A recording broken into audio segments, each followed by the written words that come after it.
Good evening, friends.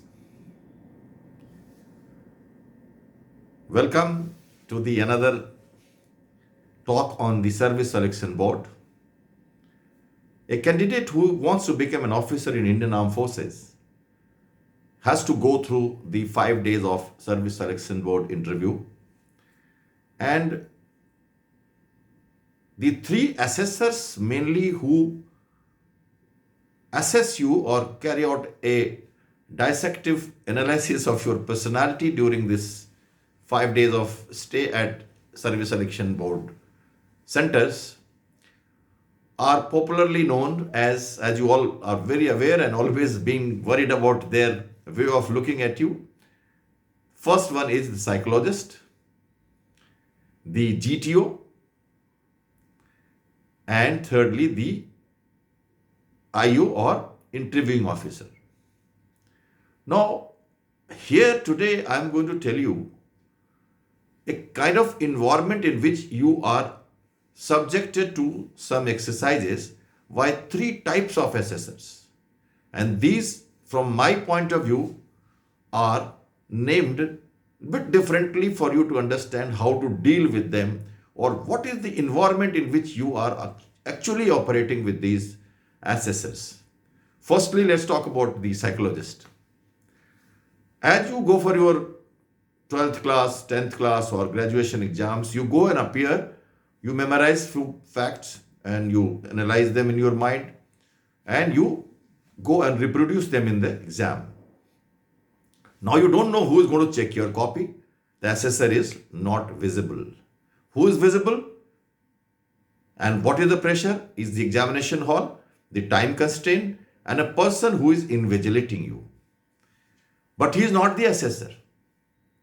Same situation is there in the first part of the assessing yourself in the SSB, that is, psychologist is an invisible assessor.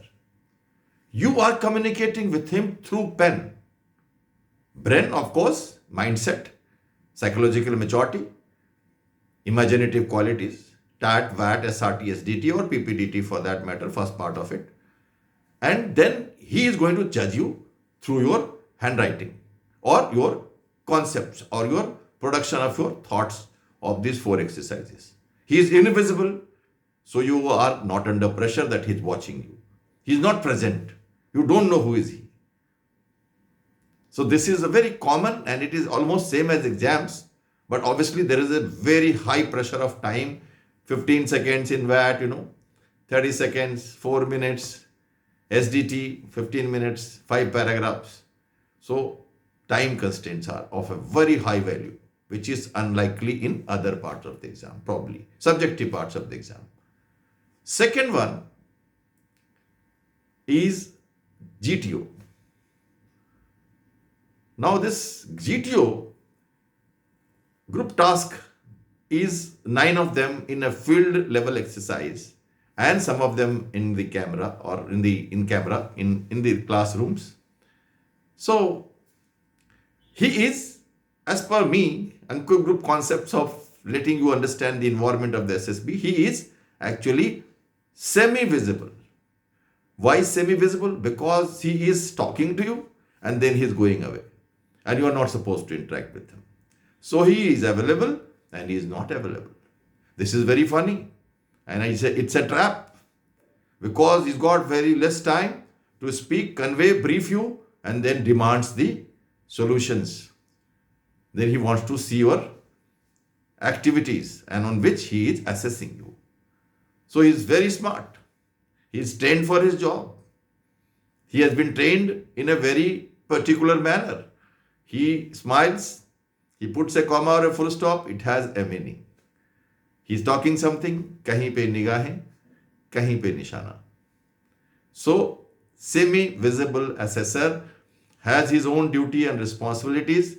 He is becoming pally to you, he is letting you perform, then he is being judgmental on you. In this case, there are time constraints. There are a group of people who are also available.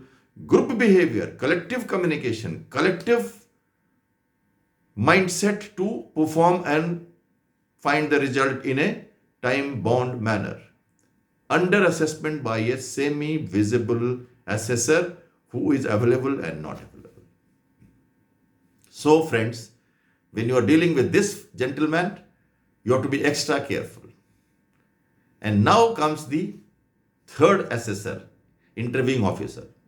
And he is IO, and he is senior most or the deputy president of the board, and he is fully visible. There is a room, formal environment, you and him, eye to eye contact. There is no one in between you. There are no time gaps, maybe 5 seconds, maybe 10 seconds. So highest pressure of time, highest pressure of no one to support you psychologically, or even somebody is around you.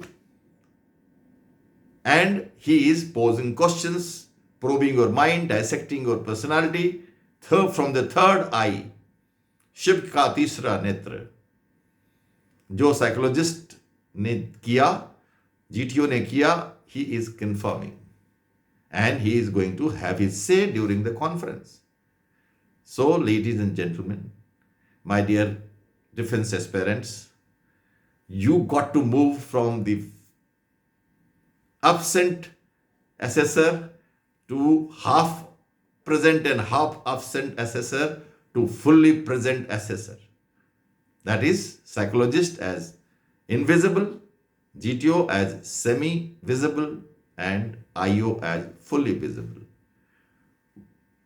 The message that I want to convey in conclusion is that when you prepare the SSB examination, you should remember that there is a compartment in which I have to operate in a particular manner with a particular mindset, and that environment, if it is well known to you, you will be prepared yourself with the challenges, the way you have to respond, the way you have the facilities around you, the way you have been pressured, whether it is environment, the timing, or the person around you, or a challenge to work in a group, or a challenge to work independently, or eye contact, direct answers, composed, cool, confident outlook, verbal and non-verbal communications, and win the heart of these three assessors directly, indirectly.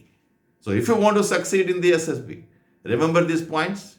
It may help you to prepare yourself much better and feel more confident, presentable, and ready to be selected in the next SSB. That's all for the day. All the best to you. Thank you. Jai Hind.